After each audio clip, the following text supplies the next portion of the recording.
Studies are showing that whilst watching TV, most owners of smartphones and tablets use their devices to discuss with others what they're watching, creating a worldwide conversation about culture and events. The emergence of this new social soundtrack for television is enabling a new age of creativity for agencies and marketers.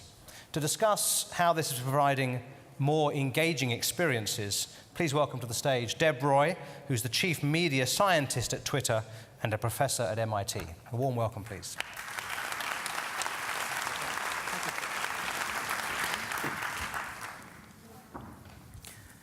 So imagine if television, the most pervasive and rich and compelling mass medium ever created, a medium that continues to dominate the media landscape globally, and a global social medium were to begin to intersect and actually start shaping one another and start to combine to create a hybrid new form of communication. That's exactly the story that's unfolding at the intersection of TV and television. And this dynamic is being driven by the audience. So people are doing what comes naturally. As they're moved by the sight, sound, and motion of television, they're moved to talk, to connect and share with others who are experiencing TV together. And that natural behavior is starting to spill out onto Twitter. And as this audience-driven dynamic starts to gain scale and become really a sort of habit of audiences worldwide, one way to look at what's happening on Twitter is that Twitter is turning into a kind of social soundtrack, a synchronized soundtrack that people can contribute to and can follow along as they watch TV. And as this soundtrack gains scale, the industry, both television and Twitter, are responding. And I've spent a lot of time looking at what's happening, in particular in the US, but I believe a lot of these observations generalize, that on the TV side, talent, creative studios, networks, advertisers are starting to modify what they do with the social soundtrack in mind, with possible impact on the social soundtrack in mind. And Twitter itself, the platform, is starting to undergo significant changes shaped by the audience behavior. I'm going to share with you some of those changes that are underway. So what I hope to do with this presentation, if I'm successful by the end of it, is to leave you with 3 points. The first is that it's no accident that Twitter is the medium that audiences are naturally using to build a social soundtrack. There are unique properties of the Twitter platform that make it ideal for this purpose. Number two, what does this all mean if you think about the impact or the force that a piece of content, programming or advertising on television has on its audience? That Twitter can be thought of literally as a force multiplier, hence the title of this slide. And number three, although I'm going to really focus today on the story of TV and Twitter, there's something more general at play, where I think a whole range of experiences which are live by nature, all of the principles that I'll take you through today apply. So there's a bigger story that's brewing, but I want to use TV as a place to really dig in. So you start by thinking about TV as a source of synchronous experiences. This is kind of a key characteristic that I'm going to be looking at. That television of the linear, traditional kind has this ability to deliver the same experience to a number of people at the same time. And Twitter, of course, is a type of social medium. And what we want to do is understand what's going on sort of under the surface that leads to this interaction effect between these two kinds of phenomena. And so what I want to do is take the first few minutes to actually step away from TV and Twitter and just look at some basics of sort of the human condition. So if you think about broadcast events that deliver a simultaneous experience, we can look to the broader world of nature. Here's an example. This is a broadcast event. It's a sunset. I think it's a particularly spectacular one. And now think about the effect of social context on experiencing this broadcast event. If you see this sunset alone versus next to a loved one, if you know that this person next to you is also experiencing the same scene, and you can actually detect each other's presence, compare notes, talk about what you're seeing, that social layer can have profound impact on what's remembered and how it's remembered. So you say, well, why? What is it about how we're wired, how we work, that leads to that impact? And I think there's two key elements that I want to pull out of sort of the ancient literature in psychology. The first is a key thing about memory. So meet Hermann Ebbinghaus. He was the first experimental psychologist in the late 1800s to study the effect of time on memory. And the punchline is that memory fades fast, in fact, measurably and predictably so. So what he did, his task, it started off with memorizing lists of syllables or words, but it generalizes to many different kinds of memory tasks. Immediately after you see something, hear something, all the details are fresh. You can recall, you can look away and remember pretty much everything. 63 minutes later, not so good. More than half of it's gone. Okay, and then a slow descent into oblivion. A lot of memories get compiled into sort of general feelings, but the details you might want to talk about and connect about are gone. So what's special about a sunset? If you're both seeing it together, you can comment on that little cloud up in the sky and the way it's catching the light, and whoever's next to you will understand exactly what you mean. Wait 5 minutes, chances drop off. So synchrony matters. So this is the first of two pieces I'll ask you to hold in memory. Okay? So think of it as a basic law of how we work. And the second is attention.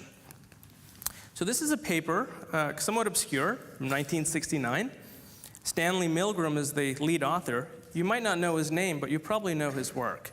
He is the psychologist who really uncovered the principle of 6 degrees of separation. Very prominent social scientist.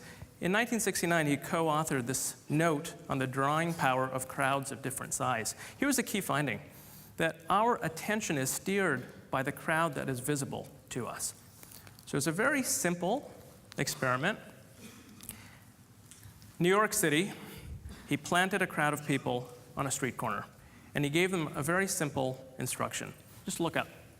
So he had people stand on the corner, and they just stared up at the top of a 6-story building. So they were the stimulus. And then what they observed are passersby. What was the probability, as you walk by a group of people just looking up, that you'd look up as well? Here's the answer, the second law. When the group of people, when you plant no one on the street corner, probability of looking up is 0. Plant one person on a street corner in Manhattan, the chances jump to 40%. By the time you grow the crowd to just 5 people, you saturate this behavior. Predictably, deterministically, you can steer the behavior, so 4 out of 5 people who walk by will look up, okay? So the crowd that's visible around you steers attention, okay? Memory and attention. Okay, so end of tour of psychology. We're gonna come back to those two elements. So let's talk about Twitter. 3 characteristics of Twitter that I think are really key to understanding the intersection with television. It's live, it's public, and it's a place where people go to self-express and to share information. It's essentially a social information network. And I think we all understand what tweets are, and that's a place you can go to learn things. We all understand that it's public, which means the spread, it can be huge as retweets cascade around the network. I just want to focus for a second on the word live. There's 2 reasons why I call Twitter a live medium, a medium for live communication. Number 1, 140 characters. We all know there's a limit on the message format. That means it's fast to produce, fast to consume. So it's a fast process all the way through for people to communicate. The second key reason is that there's no filtering. If you follow 1,000 people on Twitter, all of their tweets will be delivered to your timeline. Of course, unless you live your life on Twitter, you're not going to read every tweet. So where does the filtering come from? It's in the design of the Twitter platform that you tend to read whatever's fresh.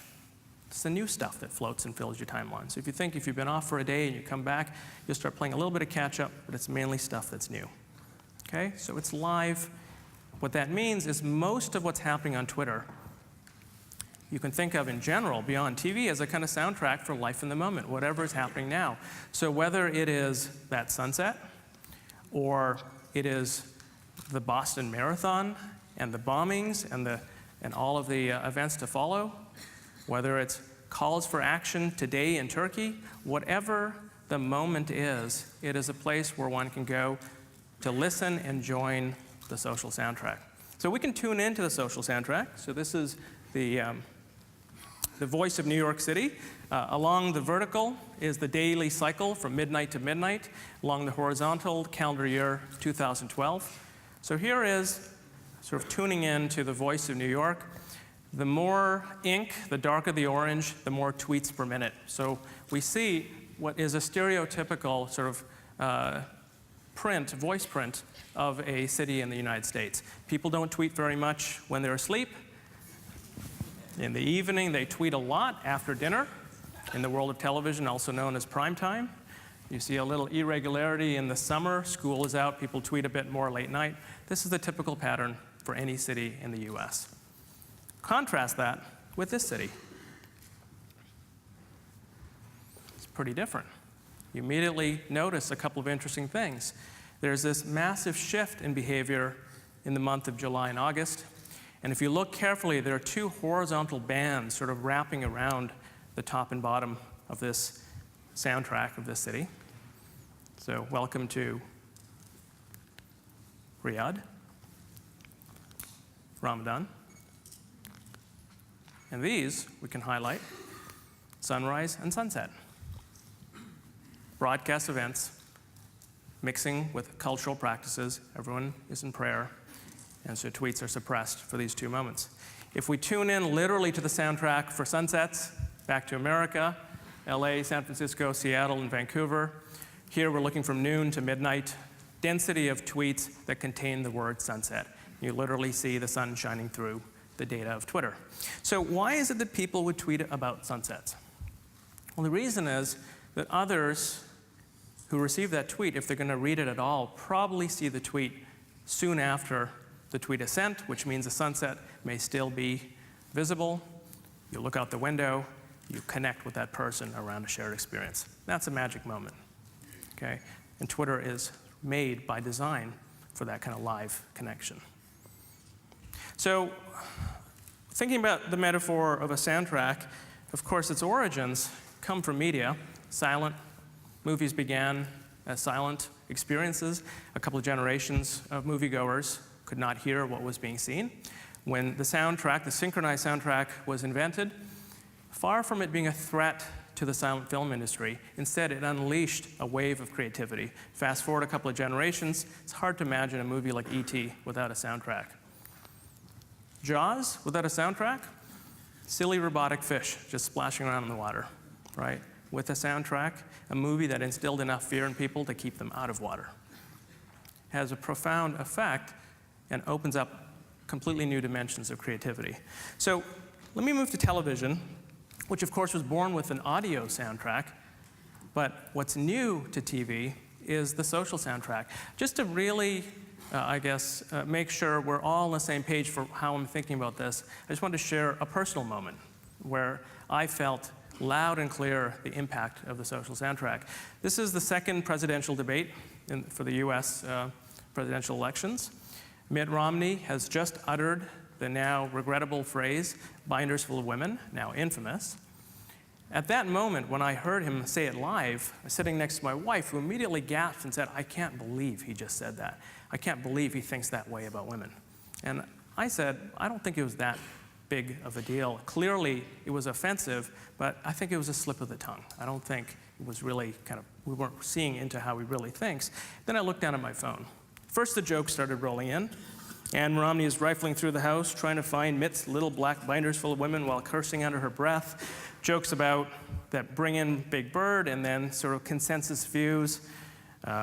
Consensus hardens fast. Obama had a binder full of victory tonight. So as I search for people talking about binders, as I look at what my own network are saying, within minutes, my interpretation of Mitt Romney changed. And I was influenced by the people around me. Not just my wife's voice alone wasn't enough, but this network of other people around me talking live about what I was seeing changed my mind about what that remark actually indicated about Mitt Romney. Right or wrong, that's the impact it had. That's serious impact. That's changing the experience. Go back to the debate. Literally 2 minutes later, I turned to my wife and I said, did I just hear the President of the United States of America utter, perhaps for the first time in the history of the country, the word gangbangers? And my wife says, no, I don't think so. He sort of mumbled, I doubt it. I didn't hear it. I look down at my phone, and my friend who I follow, it's literally the next thing I see on my phone.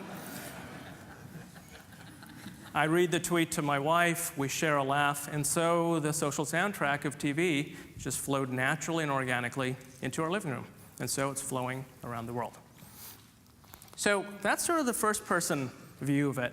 But it turns out you can actually, in very interesting ways, measure the impact of this whole cascade of effects. So I'm going to use, this is a fresh piece of data we just pulled. In fact, this is the first time we're publicly showing this kind of data. This is the sample we chose is The Walking Dead, a popular series on US television. So we start with a little bit of the program. We're going to visualize the viewing audience for this show. In fact, on March 3rd, roughly 11.4 million people tuned in, according to Nielsen. And as the episode begins, within the opening minutes, there is a pretty dramatic scene. Let's stop the action, and we look at Susanna, who is both a member of the TV audience and also a user of Twitter. And she tweets, "Shoot him, Rick. Shoot him right now." And she was not the only one feeling that sentiment. So now let's start the clock and look at, as a function of time, how the Twitter platform actually delivers. So just a couple of minutes after that tweet is generated, the first of Susanna's followers gets on Twitter, refreshes the timeline, and a tweet is actually rendered. That is an actual measurable impression. Not an estimate, not a, she had 200 followers, let's multiply and estimate. That's the actual impression that we have linked back. The tweet says Rick. We know the cast character in this show is named Rick. We know the program is on live. We use all that logic. We identify that tweet as about that program, and we follow the impression, and we get a causal chain all the way from a TV program to an impression. So let's restart the clock, and we can watch the life of this one tweet. The gray band, which stops at 10, is the live airing window for this program. And then we can look a couple of more hours beyond, and we see a few more tweets delivered after the show is over. Okay? So let's roll back the clock and now take 1% of the actual data that we were able to link to this program and watch it unfold as a function of the program. So this is the actual 1% sample, a virtual tidal wave of impressions. If you look now at the viewing audience back there, you'll notice some of them are colored blue. Those are all the people who are both watching and crossed a threshold of engagement and decided to tweet about what they saw. That's a pretty interesting ratio, how many people were viewing to how many people decided to tweet and how many tweets they generated. In this case, over 1/3 tweets generated by 11 million viewers. And that's actually one of 3 key numbers that Nielsen will start measuring as part of a new standard for measuring television. And in the fall, we'll roll out a new rating system that will say how many blue versus how many non-blue in a viewing audience. But there's actually a lot more you can do if you analyze all of these impressions. We know exactly when and where every impression was made that's linked to TV. So let's roll up the data and start looking at some of the aggregate properties of how impressions are actually delivered. This is sort of the social amplification sort of footprint of this show. So we have impressions per minute versus time. The gray band, remember, is when the program was actually airing. So we can get an overall scale just in this 3-hour window. 15 million impressions delivered to over 3 million unique people on Twitter. And that's just in the US. And there's another really curious property about the shape of this distribution. This could have been spread far more over time. There could have been impressions delivered for days. But actually, more than half the impressions were delivered while the show was on. You can think of this as kind of the live reach of the Twitter platform. The reason so much of the activity, and remember, it's not enough to just tweet while the show is on. Your followers have to get on and actively pull those tweets down. And the reason that's happening is that Twitter is live by nature. It's live by design. Okay, so we have this really interesting property of Twitter. It's got live reach. So what? So we've got the audience that has forged the social soundtrack out of Twitter. That's an organic process that is up and running. So now there's a possibility to build on top of the social soundtrack and create fundamentally new cross-modal communication possibilities. This is where we start to see interesting ways to create these hybrids, which for the creative community, whether you're in the programming side, the advertising side, open up really interesting new possibilities. So I'll show you an example, sort of a concept that's possible now, that's interesting, I believe, to a television network, and then we'll switch gears and we'll look at what this means from the point of view of an advertiser. So let's look at live sports, which is a big, big driver of conversation on Twitter. So we're going to take the example of basketball. Now, of course, content has a direct connection with the network, ESPN, big broadcaster for sports content in the United States. ESPN gathers its viewing audience. We trace all of the live tweets as people watch the program, and then we stop the action. So think for a second about all those people who are on the receiving end of tweets about that basketball game. Some of them are no doubt watching the game, and so they're talking together with the show. But also, it's quite clear that a lot of people are not watching the program. The reason they're seeing a tweet about the game is they're following someone. So this opens up an interesting opportunity for ESPN. A lot of people on the receiving end of tweets about a program that's on live are not currently tuned in. So what if ESPN could establish a direct link with these people on Twitter? So this person in red has just received a tweet about what's on TV, and now ESPN can directly reach that same person. Tweets, as you probably know, are not necessarily just text. They can have embedded video. So here's an interesting bit of video, a play that just happened on a show that's still airing. So imagine now creating this kind of parallel communication path at scale. Every time an impression is delivered that we realize is about the program, the network has an opportunity to extend their live reach. Because there's live reach on Twitter that has interesting scale, they can extend that reach and create this second pathway. So the blue, remember, is the social soundtrack just rolled out over time. The red is something new that lets a network do something they couldn't before. So the first elements of this, it's called TV Amplify. It just is being rolled out. There's been huge adoption by networks across the United States, and soon we expect to see activity in other markets. And as we start tying it to this impression-based targeting, it creates this kind of closed-loop system. Very, very interesting possibility. Switch gears. Now let's look at things from the point of view of an advertiser. So we're going to open up our focus. Rather than just looking at a particular program, let's look at the whole canvas of opportunities for an advertiser. So each of these nodes represents a different TV show. Let's put our audience up above. Okay, and we can reestablish a link between a given program and the audience that talks about it. So they're all the people who are talking about a particular show if we want to focus. And rather than rolling conversation over time, we're going to collapse time and just have the conversations live on this upper plane. Okay, so TV landscape and the network of people. And now we can go and look at the relationship to brands, the brands that underwrite all that premium content that makes TV worth watching. So let's use as an example Volkswagen. And imagine now that we could detect when Volkswagen runs an ad on television in real time. So we fingerprint video, we detect that ad is running. Through a database, electronic program guide, we link it, we discover it's running on Glee. And then we use text analytics to find all the people who are talking about that episode of Glee. So if you stop there for a moment and you consider the relationship we just established, it's pretty interesting. You've got Volkswagen, we know the ad ran on Glee, all those people in blue.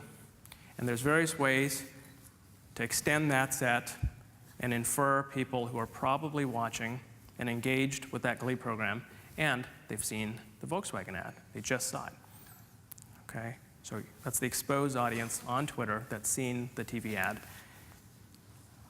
Now there's an opportunity to create, again, building on the social soundtrack, a new way for Volkswagen to create a second connection with its audience.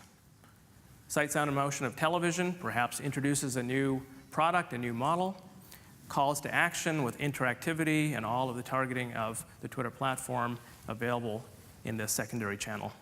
In general, brands don't know exactly when and where each ad will run on TV, but if you automate the ad detection, so you always know where an ad is reaching an audience, you can do this link analysis automatically at scale and just have simply a complementary modality open up to marketers.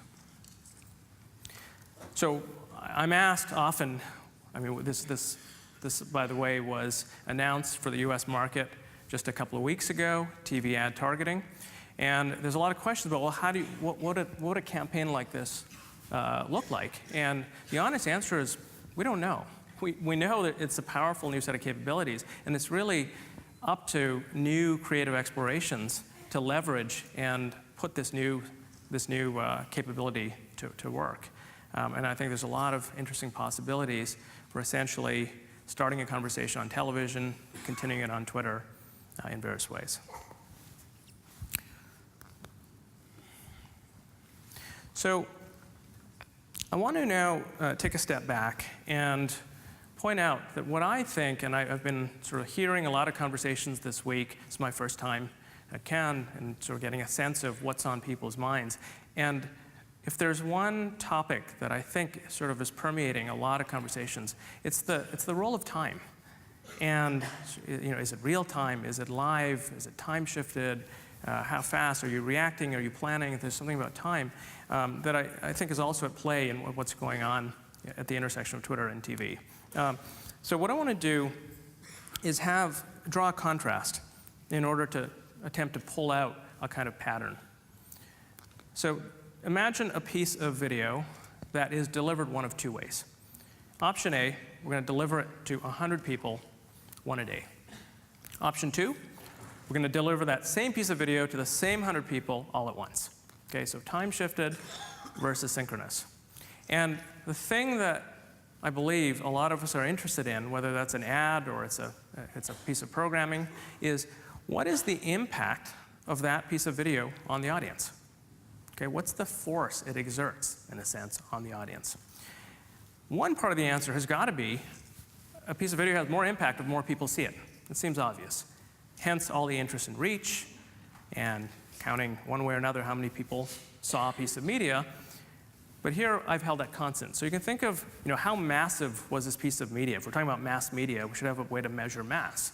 Well, the mass is traditionally thought of as the reach. So, okay, 100 people in each case. The mass of that piece of video is 100 in each case. But there's something else going on. There's something that differentiates synchronous from time shifted. And so the way I've started sort of thinking about this is to borrow from physics.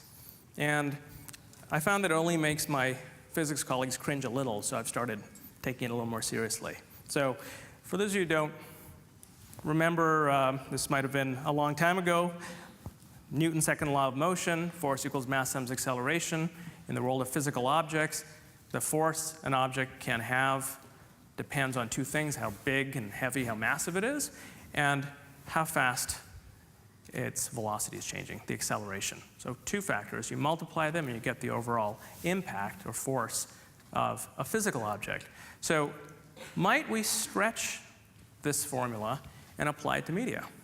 What if a way of thinking about the impact of a piece of media, including a piece of video, is actually its total mass? Sure, reach matters, but I think there is this second term, and I think it's starting to come into view, and we can actually think about it, maybe even figure out what the units are and measure it, this thing called social acceleration. And just to give away the punchline, I think Twitter is in a fundamental way amping up the acceleration term, okay, for video delivery. So the way we're going to stretch from physics to media is we're going to bring back our elements of psychology. So remember, memory fades fast, attention is steered by the crowd around us. So let's put all the pieces together. We're going to go back to our world of video and the audience. And I'm going to expand now video to include time-shifted video. So if you have a piece of video on somewhere in the DVR in the cloud, pick your favorite service, okay? In the United States, a very high-quality series, original series, House of Cards, is only available on Netflix, only through time-shifted viewing.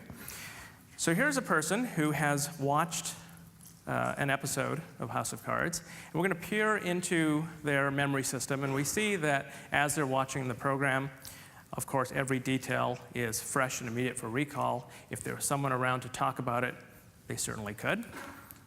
They finish viewing. In a law-like manner, the details fade. Next person watches the program.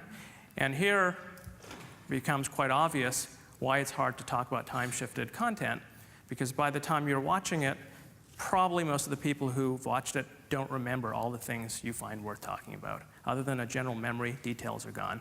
And of course, we worry about spoiling it for people who haven't. And so, in general, and we see this in the data, people don't talk much when they're watching things time-shifted, right? And so if we accelerate time and you just look over the time course, the sort of lifetime of this piece of video, in fact, it's generating a lot of impressions. So it has serious mass, but there's just not that much conversation. The occasional tweets that we do see, they're of a different kind. They're sharing tweets. Hey, you should see this. This is great, right? But very little of the sharing in a moment, because you can't. Contrast that with a very similar piece of programming. This is Scandal, another political thriller series that has the additional benefit of enjoying broadcast delivery to an audience at once. So now you have a very different picture. You have an audience which is synchronized. Their memory structures are aligned. And now the kicker, which is we happen to be looking at a group of people who are watching, and they're on Twitter. And that means that they know if something caught their attention, something is worth sharing or remarking on, that there is a group of people they're connected with that are probably in the exact same state of mind. It's the perfect storm, and the data shows it. And we see the conversations flowing freely. If there's someone who is part of this network that's not currently tuned in, this is the Milgram Effect. They're not attending, they're not paying attention. But we know it doesn't take a very big crowd to steer attention. So as tweets start arriving, in a pretty synchronous manner, this person's attention climbs up. It's not guaranteed, but the likelihood that someone will tune in order to connect with that shared experience goes up, again, in a predictable way. Sort of basics of psychology at play. So as we watch this whole the system at play, we see a very different picture emerge in terms of the flow of connections and the flow of impressions for a simultaneous broadcast, where going back to force equals mass times acceleration, if you think about the amount of force or impact this episode had on the audience, there's this multiplier effect shown in blue. It's the social soundtrack. Right? The joke is funnier when you hear others laugh. If there's a new medium introduced that lets you hear that person laugh, you remember the joke longer. It has a different kind of impact. The point scored in a game has more drama if you can hear the roar of the crowd. So if you buy this story, okay, of this acceleration term, it's interesting to take a look back at the history of television. Look back 6, 7 decades. If we could measure the acceleration term, the social acceleration term operating on television, just the entire, globally, right, there's a pattern, which is it has kept dropping over the history of the period, because if you go back 50 years in the US, televisions were expensive. They were few and far in between. So neighbors would gather to watch a program. There were only 3 networks. It was all live programming. There was no VCRs, DVRs, time shifting. Chances that you're watching the same thing as others was very high. Chances that you're actually physically together were very high. High social acceleration operating on the experience. And it's really our drive through technology for convenience. We want variety of content, of course. We want to see it where we want it, when we want it, and all of those drives for convenience have driven us to a state where the unintended consequence is that the social acceleration, the social factor, has steadily decreased, right? And it's more and more of an isolated experience. But our interest in connecting with others hasn't changed. Actually, I think this is true of food as much as it is media. If you think about consumption of food, it's just convenience, there's a trade-off. And I think many of us actually feel this need to resynchronize, to reconnect. And in many ways, Twitter has filled that niche. So if we let the data flow through this entire network, and this is a lot of what we do now at Twitter, we have the analytics engine to see all conversation about television in the US. We can let the data give us a tour of the variety of genres that are systematically activating the social soundtrack, whether it's Scandal that we just saw, live sports, massive predictable driver of conversation, American Idol with deep integration of Twitter, super effective, comedies, How I Met Your Mother, all the way to science fiction. So it really is this wide span of genres and content that are able to create this kind of effect. So I think the challenge really to the creative community for content, for advertising, is to unlock the power of this new hybrid communication platform. And I think the possibilities are really limitless. And the question I keep wondering is, as I think about Jaws and E.T., what will be the new creative elements? What will be perhaps a whole new genres that will be able to leverage this set of possibilities? So in closing, as I said, I wanted to leave you with 3 points. Number one, it's no accident that Twitter has emerged as the primary medium for the social soundtrack for TV. It's live and it's public. And guess what? Television, live, and public. The two go hand in hand. And so we're seeing this as the medium of choice for this kind of activity. Number two, what does it mean? It's literally, I believe, a force multiplier. Fundamentally changes the experience. And content that can catalyze that social soundtrack can benefit from that multiplier. The third point, which I didn't really talk about today, is that this is a more general property of Twitter than even television. If you think about all the reasons why this dynamic is emerging, synchronous experience, social media, the effects of memory and attention, how it all comes together, all that applies not just for television. It applies for live experiences in general. Any experience where we can share together, there is this possibility. So whether it's musical, concerts, or sporting events, whatever the live experience might be, I think there is the same kind of dynamic at play where there is one medium which is emerging as the connective tissue for live experiences that has this force multiplier effect. And if there's any question of what that platform is, I think all you have to do is look at the data. And it's pretty clear, because of all the properties, which platform that is.